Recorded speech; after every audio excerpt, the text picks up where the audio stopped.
No one remembered when Charlotte had entered the grand palace. One moment the grand ballroom glittered with silk and jewels and sharpened smiles. The next, she was simply there, standing alone beneath the crystal chandeliers as if the shadows themselves had delivered her to the center of the court. Conversations faltered. Laughter thinned. Dozens, no, hundreds, of eyes slid toward her, assessing, dismissing, savoring. Charlotte's heart pounded so loudly she was certain the Alpha King could hear it from his obsidian throne. "Don't run," she told herself. "Don't give them that." The chandeliers spilled silver light across the marble floor, catching on the pale blue of her gown. It was beautiful, too beautiful. Her stepmother's smile that evening had been far too pleased, Penny's eyes too bright. Charlotte swallowed and forced her spine straight. A herald's voice rang out, sharp as a blade. "Lady Charlotte, daughter of the late Beta Rowan, present yourself." A ripple of surprise followed. Whispers bloomed like rot.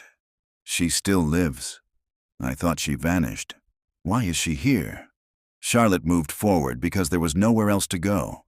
She reached the center of the ballroom and dipped into a deep curtsy before the throne, lowering herself until her knees trembled and her vision blurred. When she rose, the Alpha King was watching her. Cassian of Moonshadow did not smile. His golden eyes were unreadable, cold, assessing, dangerous. Power rolled from him in quiet waves, pressing against her skin, her bones. Charlotte dropped her gaze, her pulse skidding. The orchestra struck the first note, a waltz. Her breath caught. "No, please." But the music swelled, inescapable, and the court leaned in with cruel anticipation. This was no invitation. This was command. Charlotte stepped onto the marble floor. Her mother's voice flickered through her mind. "Count the steps, feel the rhythm, trust your body." Once, long ago, she had danced in sunlit halls, laughter echoing, her wolf bright and warm beneath her skin. Now her wolf was silent. Her first steps were cautious, uncertain. The second turn went wide. She corrected too quickly, arms stiff, balance off. A soft snicker rippled through the crowd. Heat crept along her shoulders. Charlotte frowned. Her skin prickled, as if brushed by invisible thorns. She ignored it, focused on the music, but the itching worsened, tiny pinpricks flaring into fire. She stumbled, breath hitching, nails digging into her palm. A laugh burst free somewhere to her left. She dances like a startled fawn. The itch exploded. It surged across her arms, her back, her neck, burning, crawling, alive. Charlotte gasped and clawed at her skin before she could stop herself. Red welts bloomed beneath her fingers. The laughter grew louder. "Oh, how innovative," someone called. "A new style."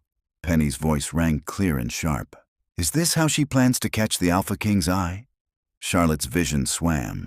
Her chest burned. The gown felt wrong, tight, suffocating, searing her skin as if it despised her. She staggered, nearly falling, humiliation choking her harder than the pain.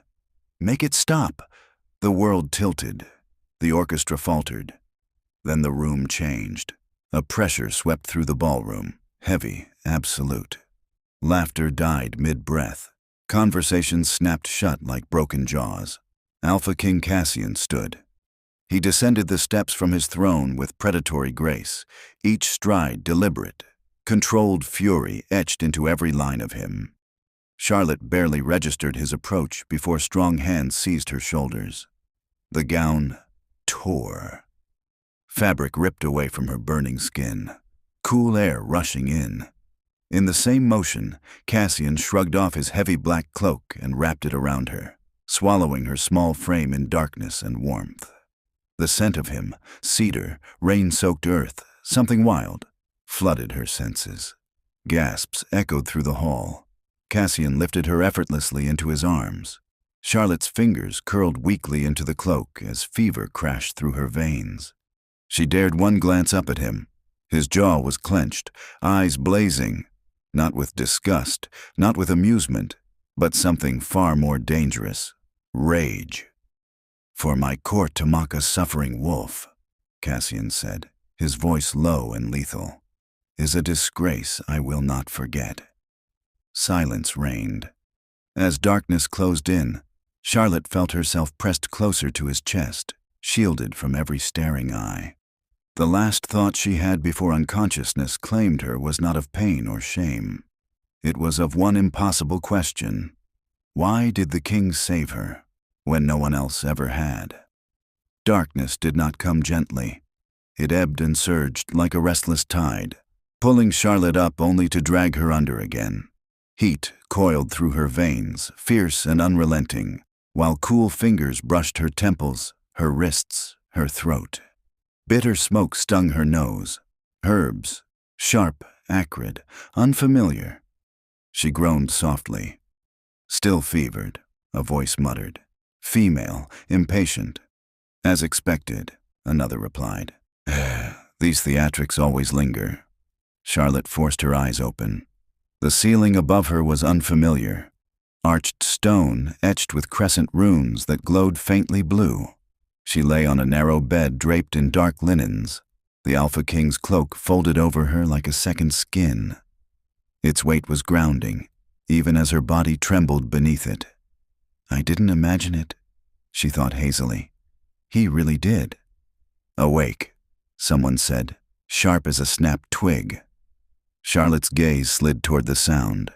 3 healers stood at the foot of her bed, their expressions tight with something that looked nothing like concern. One of them, a woman with iron-gray hair and narrow eyes, clicked her tongue. "Miraculous," the healer said. "She wakes right on cue." Charlotte swallowed. Her throat burned. "Where am I?" The healer snorted. "The healer's wing, child.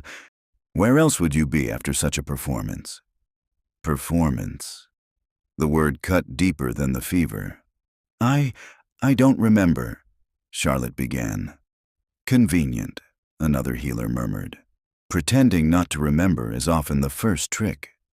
Charlotte's fingers clenched in the cloak. Heat flared beneath her skin again, weaker than before but still vicious. "I wasn't pretending," she whispered.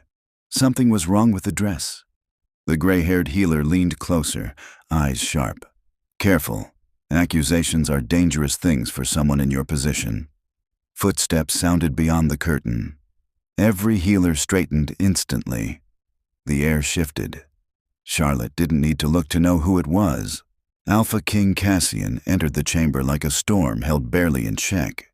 His presence pressed down on the room, heavy and absolute, and the healers bowed in hurried unison.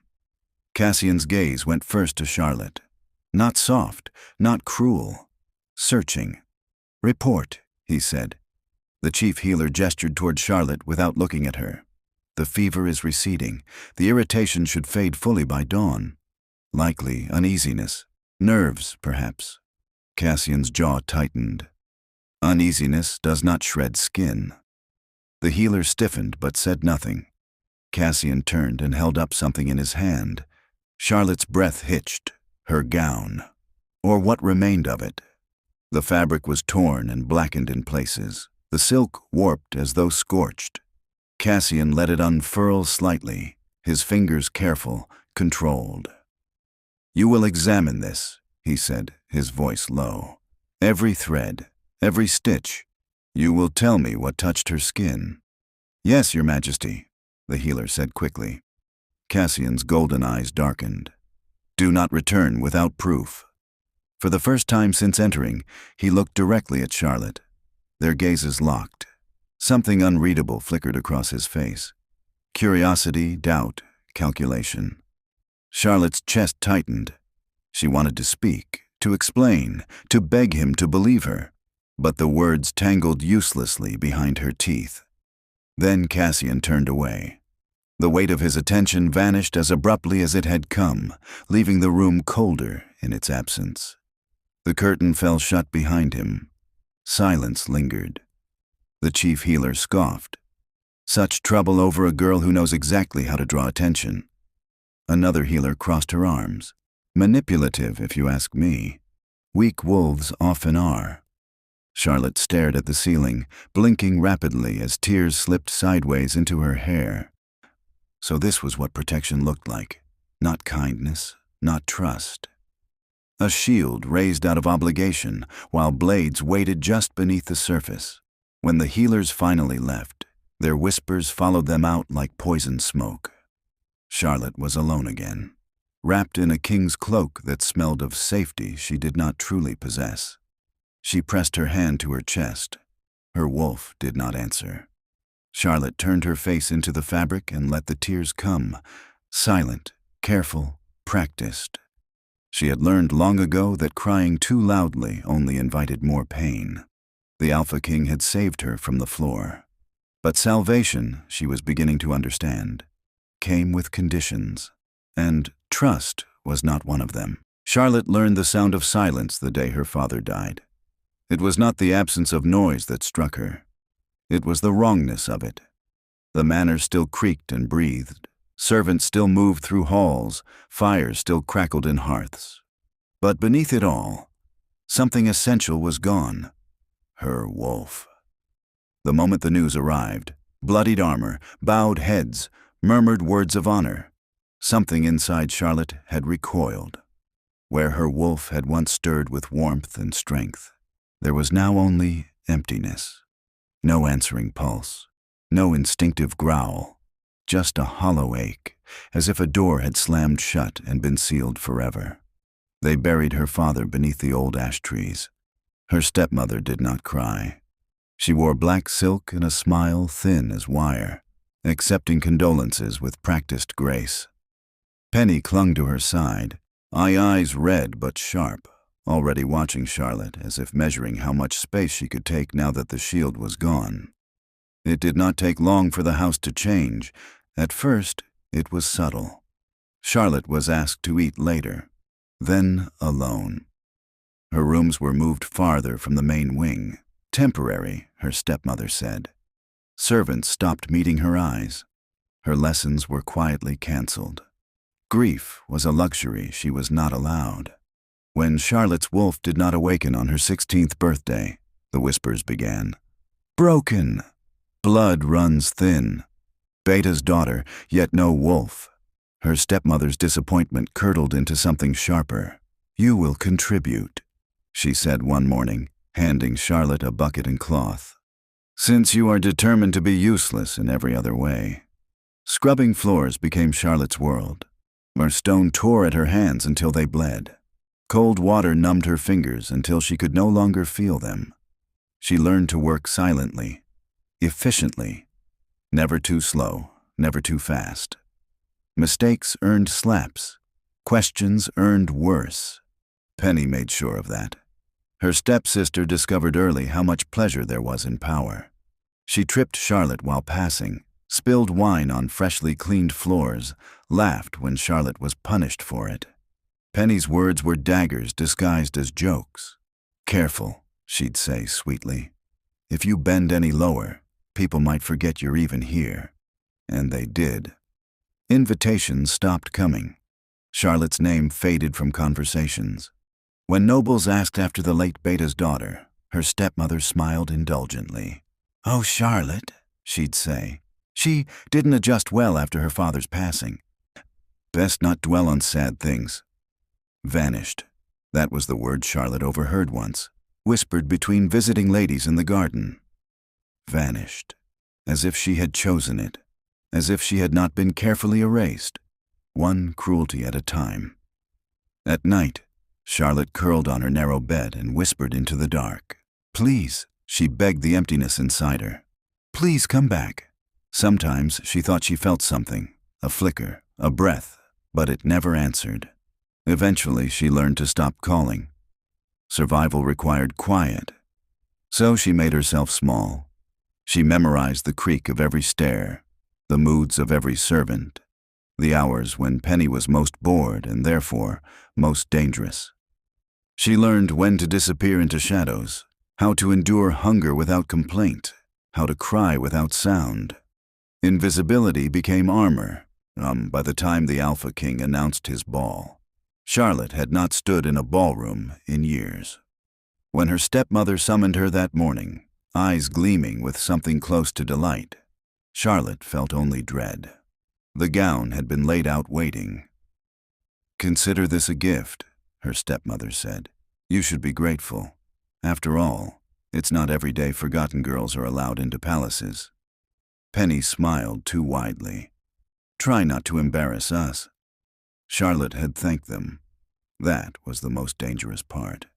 Because somewhere deep beneath the silence, beneath the scars and the swallowed screams, Charlotte still hoped. Hoped that if she endured long enough, quietly enough, the world might one day soften. She did not yet understand the truth. She had not vanished by accident. Someone had wanted her gone. The gown lay folded on the stone table like a corpse no one wished to claim. The chief healer stood over it long after the chamber had emptied, her fingers hovering just above the ruined silk. Moonlight spilled through the narrow window, catching on the warped threads, the faint discoloration that no ordinary fabric should bear. She knew what it was the moment she touched it. Her breath had stilled, her pulse had jumped. Devil's itch root, rare, expensive, illegal within palace walls, and unmistakable. The healer's lips pressed into a thin line as she straightened. She could already imagine the consequences: panic in the court, accusations flung like blades, the Alpha King's wrath turning inward on his own people, all for one forgotten girl. No. She folded the gown more neatly, smoothing the silk as though that might smooth the truth with it. By morning, she would report uncertainty. A reaction, an anomaly, nothing provable. Some truths were too inconvenient to survive. Whispers, however, were harder to silence. They crawled through the Moonshadow Palace like ivy through stone, slow, persistent, choking. Nobles leaned together in corridors, voices low and eager. "She collapsed on purpose. I heard she clawed herself bloody. Who does that in front of the Alpha King? A desperate girl, that's who." Charlotte felt them even when she couldn't hear them. She remained confined to the healer's wing, strength slow to return, the fever leaving behind a bone-deep exhaustion. Servants avoided her eyes. Guards watched her door more closely than necessary. Protected. Contained. The Alpha King had not returned. A ghost arrived at dawn. She slipped past guards who pretended not to see her, boots silent against stone, dark leathers blending seamlessly with shadow. Silver blades rested at her hips, not decorative, not ceremonial, used. Cassian's study smelled of smoke and ink when she entered. He stood at the map table, hands braced against its edge, jaw tight. "You're late," he said without looking up. Ghost snorted. "You didn't summon me for pleasantries." Cassian straightened and tossed something onto the table. Fabric slid across polished wood. Ghost's eyes flicked down, sharp and assessing. "That the girl's dress? What's left of it?" She circled the table, gaze narrowing. And my healer claims uncertainty," Cassian said flatly, "which I don't believe." Ghost's mouth curved, not in amusement, but in interest. "You think she's lying?" "I think," Cassian replied, "that someone poisoned a girl in my ballroom and thought I wouldn't notice." Ghost's fingers brushed the silk. Her eyes darkened instantly. "This isn't random." "No." Silence stretched. Then Ghost leaned back, crossing her arms. "The court thinks she's manipulating you." Cassian's gaze snapped up, a low growl rumbling in his chest. "And what do you think?" Ghost held his stare. She had known him since childhood, knew the weight behind that question. Finally, she said, "I think she's either very dangerous or very broken." Cassian exhaled sharply. "Find out which." Ghost smiled then, but there was no warmth in it. Gladly. Charlotte sensed her before she saw her. A presence at the edge of the room. Coiled, alert, predatory. When Charlotte turned her head, the woman stood near the door, arms crossed, gaze sharp as drawn steel. This was no healer. No courtier. This was a weapon given flesh. "So," the woman said coolly, "you're the girl who stopped the music." Charlotte swallowed and pushed herself upright, the cloak sliding from her shoulders. "I didn't mean to." The woman's eyes flicked briefly to the fabric. Something unreadable passed through her expression. "Everyone means something," she said. "They just don't always admit it." Charlotte's hands curled into the sheets. "Who are you?" "Ghost." The name sent a faint shiver through Charlotte. She'd heard it whispered before, always with fear, always followed by silence. Ghost stepped closer. "I protect the Alpha King, which means I deal with problems before they grow teeth." Charlotte met her gaze despite the instinct to shrink. "I'm not a problem." Ghost leaned down until they were eye level. "That's not your decision to make." For a long moment, Ghost studied her. Every flinch, every tightened breath, every scar Charlotte forgot to hide. She straightened slowly. "If you poisoned yourself to gain favor," Ghost said, voice deadly calm, "I will end you myself." Charlotte's chest ached. "I didn't." Ghost tilted her head. "We'll see." She turned and strode from the room, already moving through possibilities, threats, lies.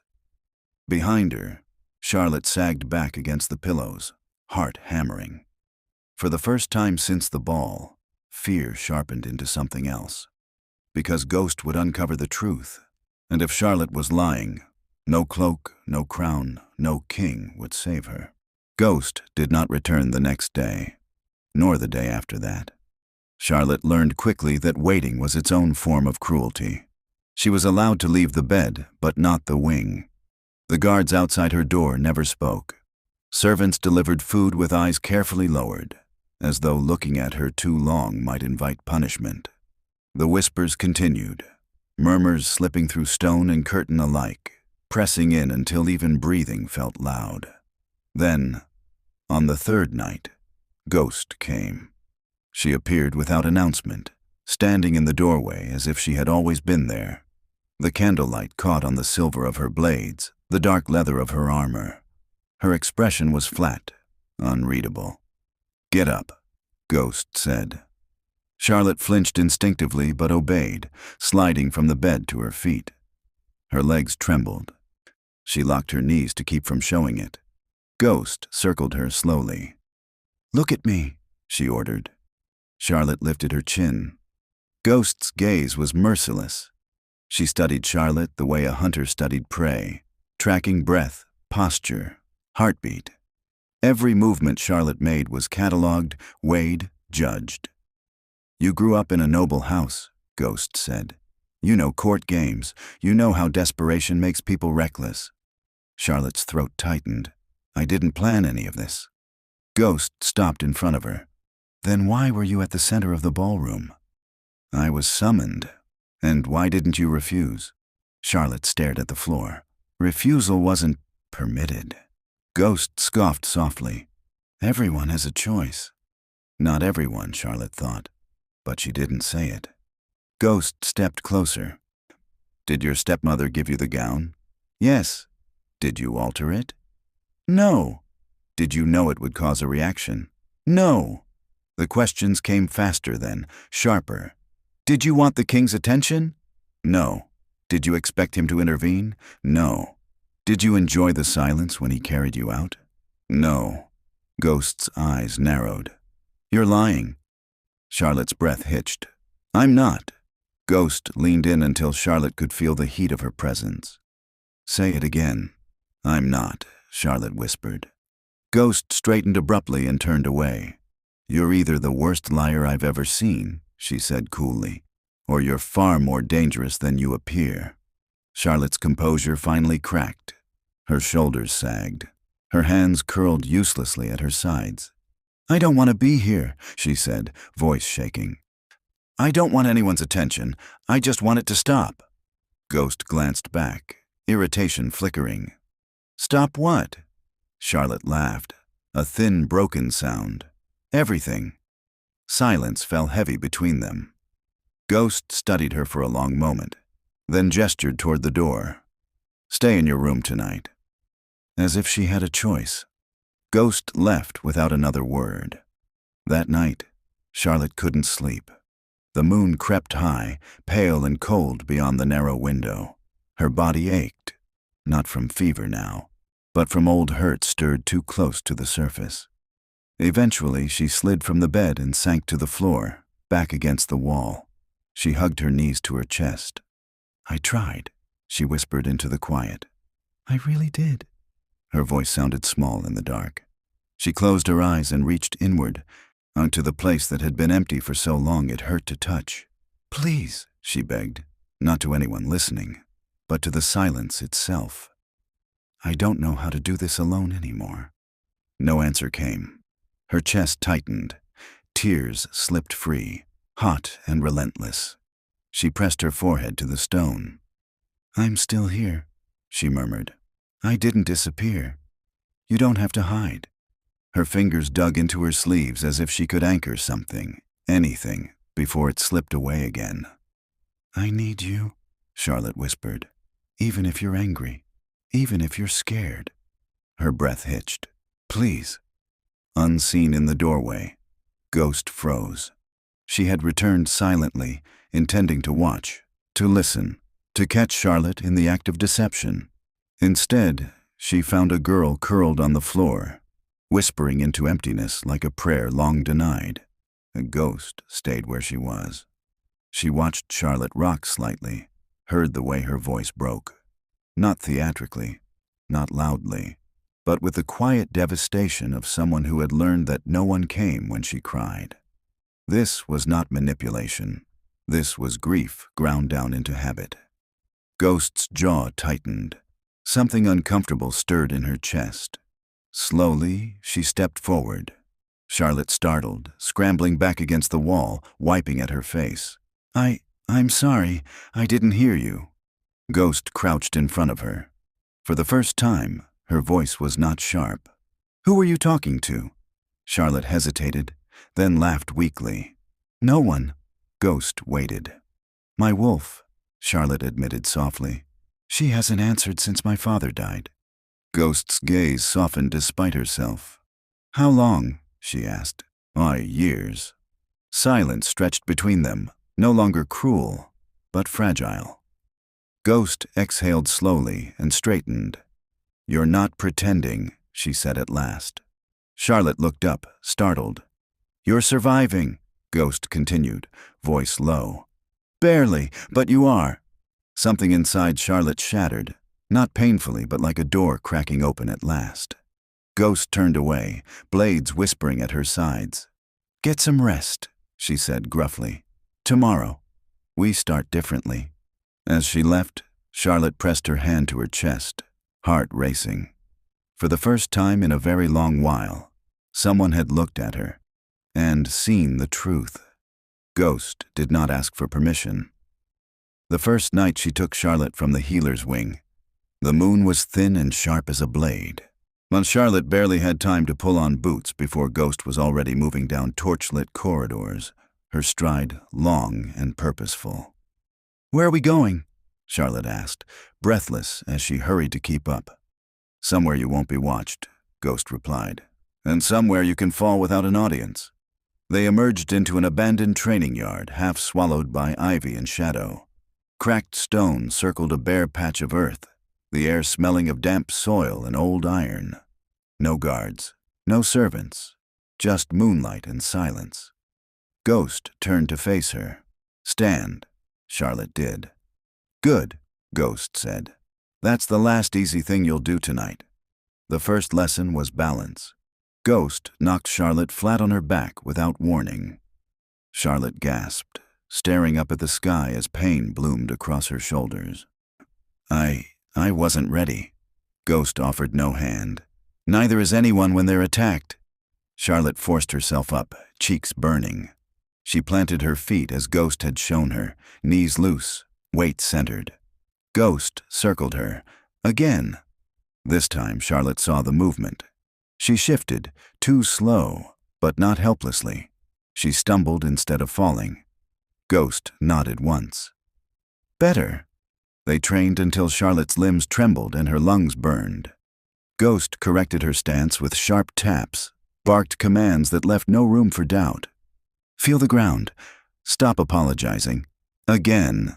Charlotte fell, rose, fell again, and somewhere between the bruises and the breathless laughter that surprised her out of nowhere, something changed. Training became routine. They met before dawn, when the palace slept and secrets felt safer. And Ghost taught her how to strike, how to block, how to roll with pain instead of freezing beneath it. She taught her how to meet someone's eyes without flinching. "Your body remembers fear too well," Ghost said one morning, circling her slowly. "We're going to teach it something else." Charlotte wiped sweat from her brow. "What?" "How to choose." The words sank deep. Each day Charlotte felt stronger, not just in muscle, but in presence. Her movements grew surer, her steps steadied. The mirror no longer reflected a girl trying to disappear, but someone learning how to take up space. One night, as they sparred beneath a sky heavy with stars, Charlotte moved without thinking. Ghost lunged. Charlotte pivoted, clean, instinctive, and knocked Ghost's blade aside. They froze. Ghost stared at her, in eyes bright with something dangerously close to pride. "Well," she said quietly. "There you are." Charlotte's heart hammered. I wasn't thinking." "That's the point." It happened a week later. Charlotte was running drills alone while Ghost watched from the edge of the yard.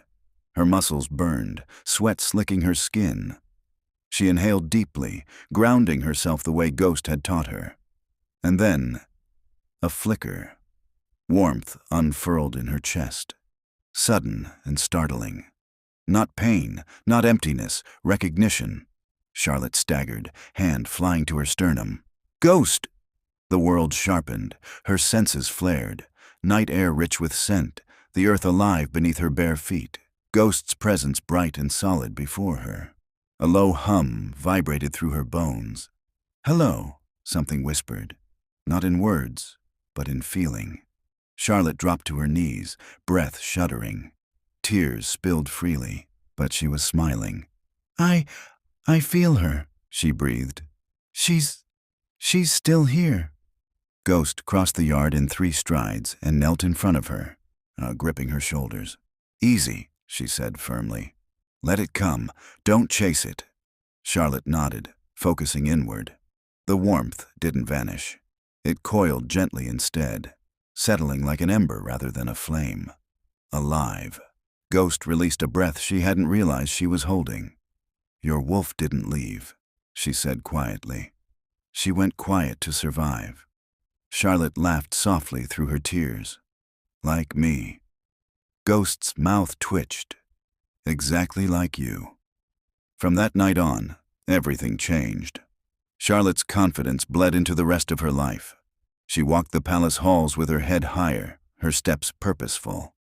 Servants began to hesitate before dismissing her. Whispers shifted, not kinder, but uncertain. Ghost stayed close. They trained harder, laughed more, shared food stolen from kitchens and stories told by firelight. The Ghost spoke little of her past, but Charlotte learned her silences, the ones that meant danger and the ones that meant trust. "You'd die for him," Charlotte said once, watching Ghost clean her blades.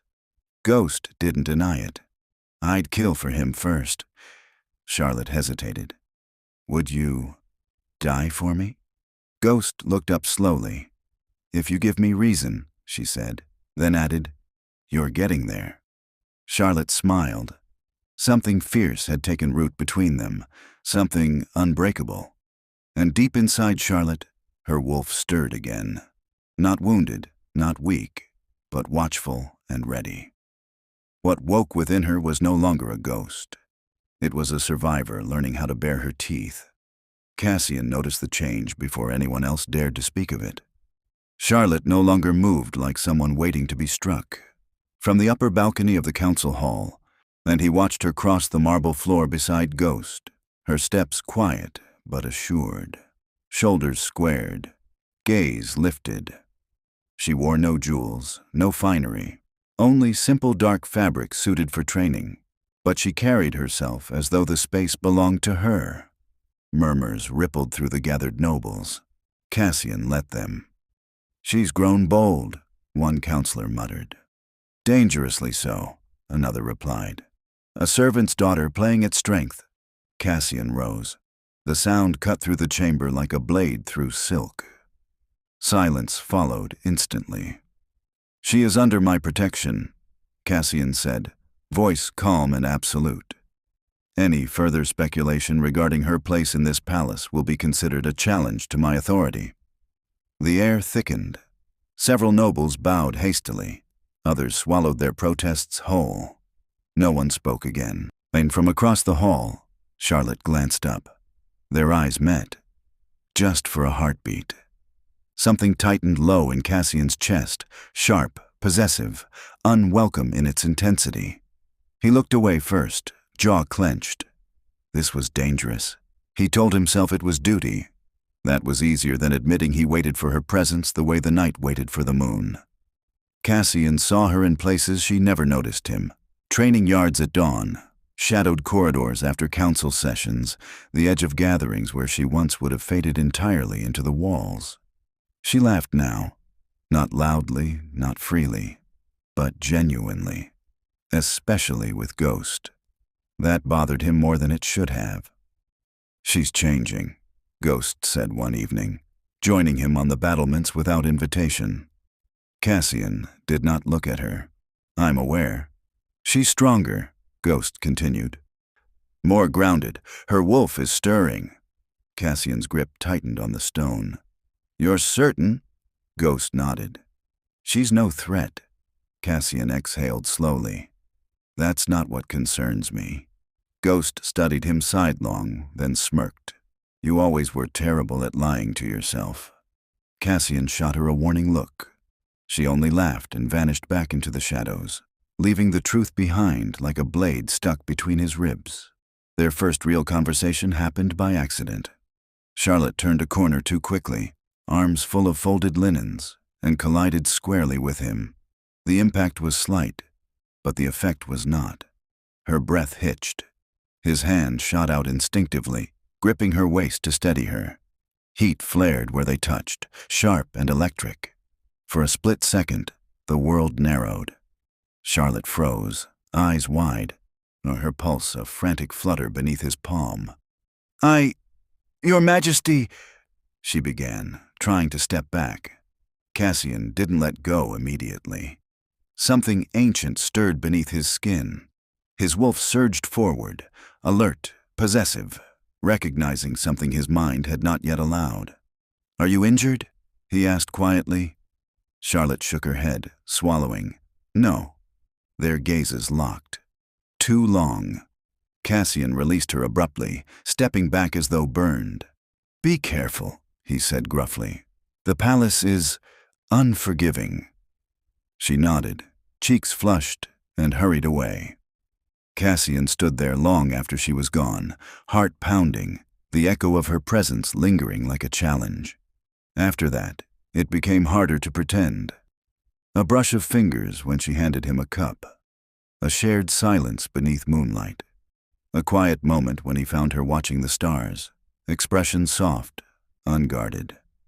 "You don't look like someone who enjoys court life," Cassian said once, unable to stop himself. Charlotte startled, then smiled faintly.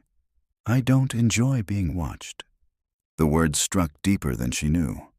"Neither do I," he admitted. She glanced at him, surprised. The truth slipped out before he could cage it again. "I saw you that night," Cassian said softly. "On the floor. Everyone else saw weakness. I didn't." Charlotte's breath caught. "What did you see?" "Fire," he said. "Held back too long." Something flickered between them, recognition, yearning, fear. The bond stirred. Not fully formed, not yet named, but unmistakable. Cassian felt it like a pull beneath his ribs, a gravitational certainty he had been trained since birth to resist. A king could not afford such vulnerabilities. Yet every instinct he had screamed the same truth: mine. Whispers grew bolder as Charlotte's presence strengthened. Why does the king indulge her? She walks like she belongs here. Has she ensnared him already? Cassian ended those rumors the only way he knew how, with force.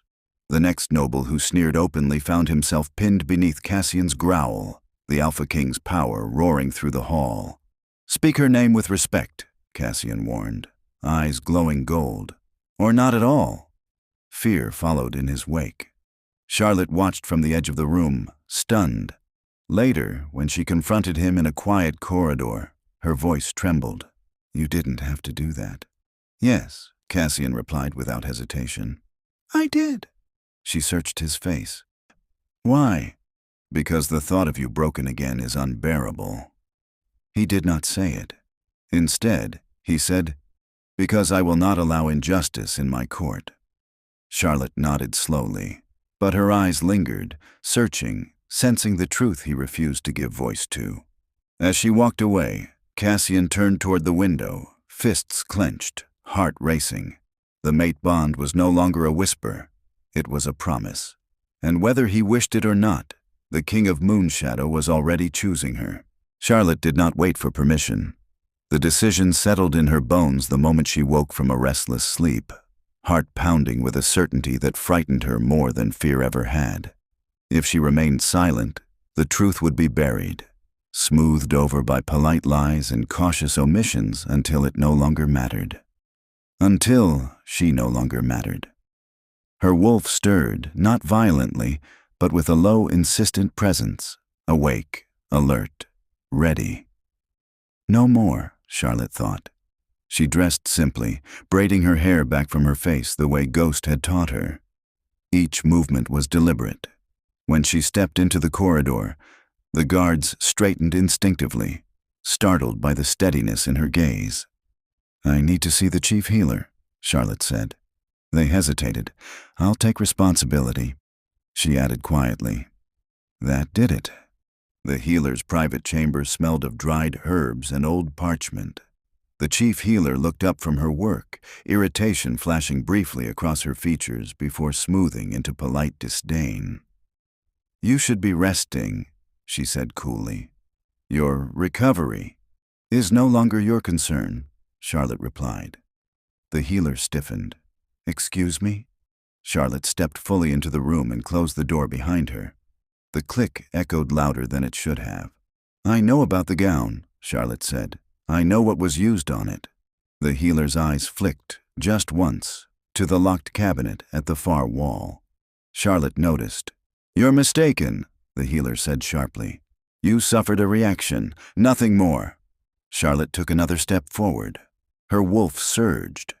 It was subtle, no transformation, no spectacle, but the air thickened, and pressure rolling outward from her like a warning growl made flesh.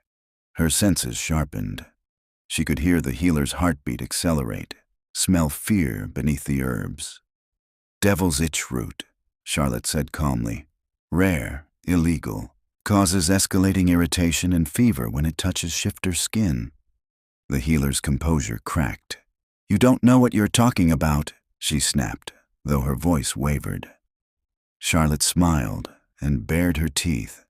Tell me the truth, she said softly, or I will tear it from you. The words were not a threat. They were a promise. The healer stumbled back a step. You wouldn't dare. Charlotte's claws slid free with a quiet, deadly whisper. The healer broke. Stop, stop, she cried. Fine, yes, it was devil's itch root, traced into the lining.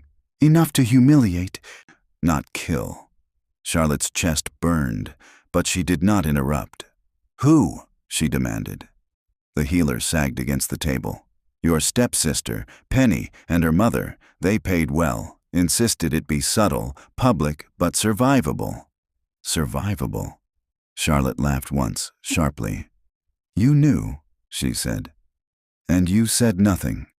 The healer lifted her chin defensively. It wasn't my place to ignite a scandal. Charlotte stepped back, claws retracting. Her wolf settled. Not appeased, but satisfied. Thank you, Charlotte said quietly. For what? The healer spat. For underestimating me. Charlotte turned and left. She went straight to Cassian. The council chamber doors stood open, voices spilling out, measured, political, cautious. Charlotte did not slow. The guards barely had time to react before she crossed the threshold. Our silence crashed down like a fallen blade. Every noble turned to stare. Cassian rose instantly. "Charlotte, she did it," Charlotte said, voice ringing clear and unshaken.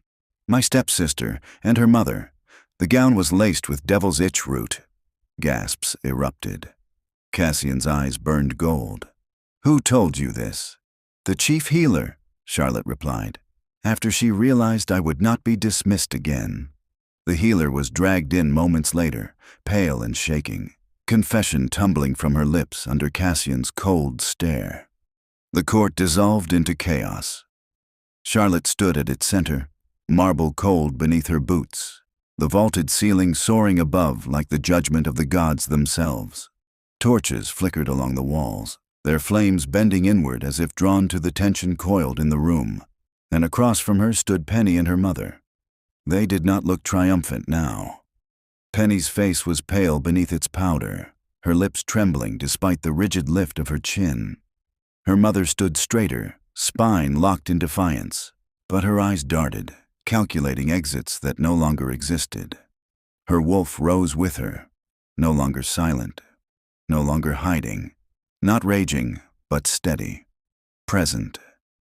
She felt the phantom weight of chains that had once wrapped her wrists, the memory of floors scrubbed raw, of hunger swallowed without complaint. She lifted her gaze to the court. "They erased me," Charlotte said. The words did not shake. "When my father died, my name became inconvenient. My grief became a burden. I was moved, silenced, worked until my hands bled, and punished when I broke." She turned her eyes to Penny. "You tripped me, mocked me. I delighted in reminding me how small you thought I was." Penny scoffed weakly. "Everyone had hardships." Charlotte moved.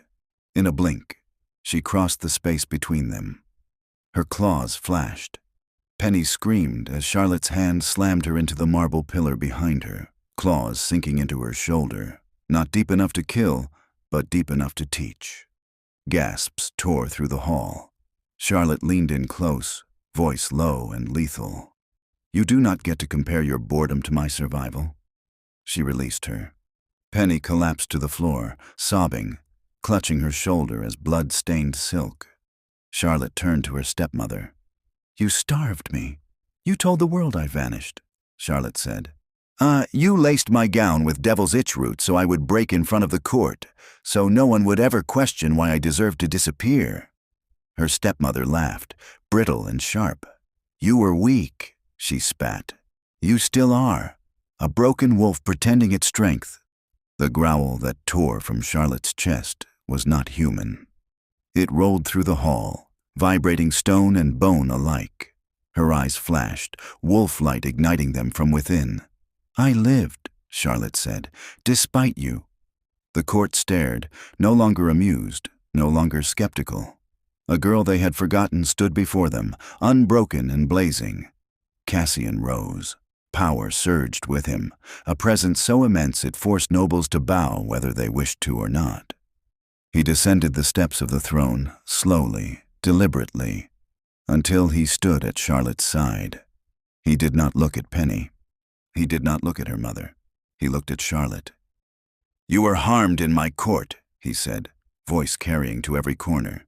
"You were silenced, and you were nearly destroyed." His gaze sharpened, turning at last to the accused. "That ends now." Cassian took Charlotte's hand. The contact sent a shock through them both, white-hot, electric, irrevocable. The bond surged, no longer whispering, no longer restrained. It snapped into place. The hall seemed to inhale as one.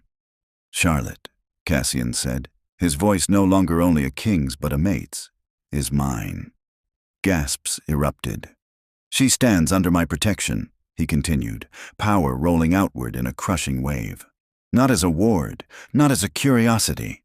He lifted her hand, holding it high. "As my mate." The declaration thundered through the hall. Penny's mother shrieked in fury. You can't. She's nothing. Cassian turned his gaze on her. The woman fell silent as if struck. Touch her now, Cassian said softly, dangerously, and you face the crown. No one moved. No one breathed. Charlotte stood beside him, heart racing, wolf howling with triumph and disbelief. The bond burned warm and fierce, not caging her, but choosing her. Cassian leaned closer, voice meant only for her.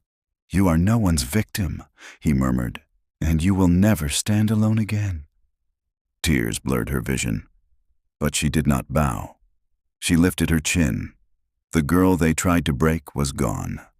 In her place stood a queen in all but name, claimed, unyielding, and finally seen. Justice did not arrive gently. It came with chains and proclamations, with oaths shattered and titles stripped bare. The court reconvened at dawn, faces pale and voices subdued. Penny was dragged in with her arm bound, eyes hollow, defiance burned down to ash. Her mother stood beside her, fury still clinging to her like perfume, but it no longer held power. Cassian pronounced sentence without hesitation. The chief healer, he said, voice echoing through the hall, is stripped of rank and banished from Moonshadow lands. Her silence endangered a wolf under my protection. The woman collapsed, sobbing as guards hauled her away. Penny's mother was next. For conspiracy, abuse, and attempted destruction of a noble wolf, Cassian continued, eyes cold. You are cast into the wilds. No escort, no protection. Her scream echoed long after she was gone. Penny was the last to face judgment. Cassian turned, not with mercy, but with precision. You will live, he said, and you will serve. From this day forward, you belong to Charlotte. A ripple of shock passed through the court. Charlotte felt it then, a tightening in her chest, not fear, but something steadier, power, claimed rather than stolen. Penny dropped to her knees, shaking. Please, Charlotte stepped forward. No, she said calmly. You will remember. Cassian nodded once. Justice was done. The change came swiftly after. Whispers shifted from cruelty to awe. Servants bowed where they once looked away. Nobles measured their words carefully now, eyes lingering on Charlotte with something like reverence or fear. Charlotte stood taller, not because she was protected, but because she was certain. Her wolf awoke fully under the next full moon. It was not violent, not overwhelming. It was homecoming. Charlotte stood in the abandoned training yard, moonlight silvering her skin, Ghost at her side. When the warmth surged through her veins this time, it did not frighten her. It expanded, powerful and sure, filling every hollow space left behind by grief. She felt claws, hers, strength, hers, a presence that did not need permission to exist. Ghost watched her carefully. There she is, she said softly. Charlotte laughed, breathless. She never left, did she? Ghost shook her head. Neither did you. They stood shoulder to shoulder beneath the stars, sisters forged not by blood, but by choice.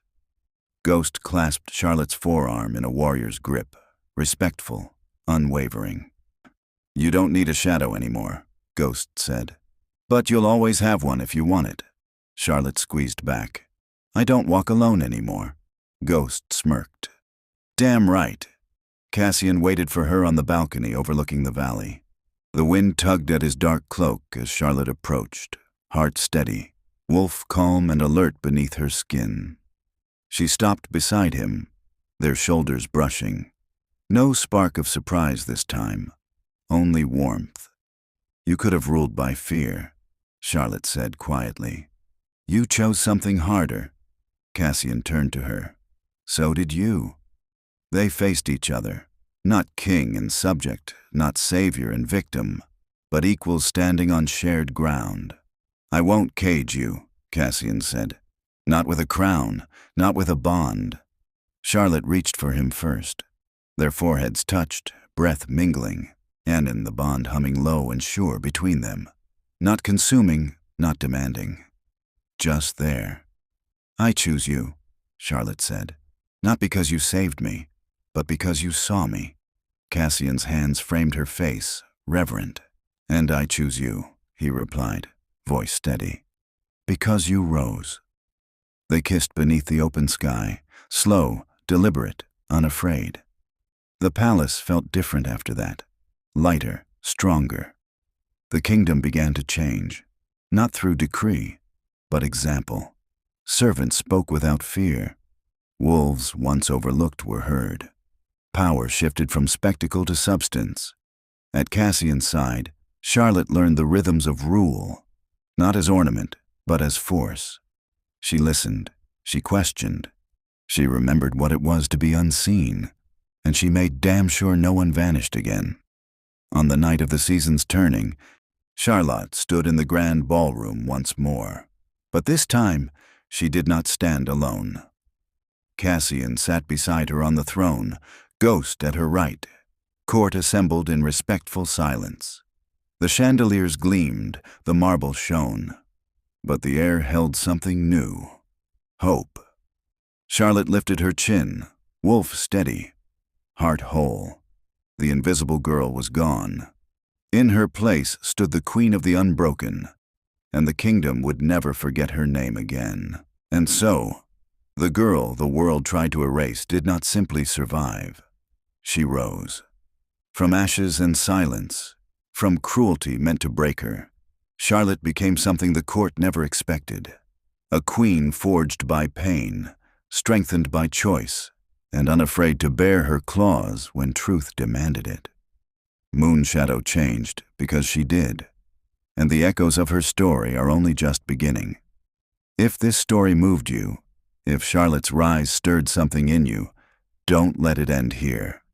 Make sure you comment below with your thoughts, your favorite moment, or even just an emoji to let me know you were here. Your comments help boost this story so it can reach more readers who love powerful transformations and unbreakable heroines.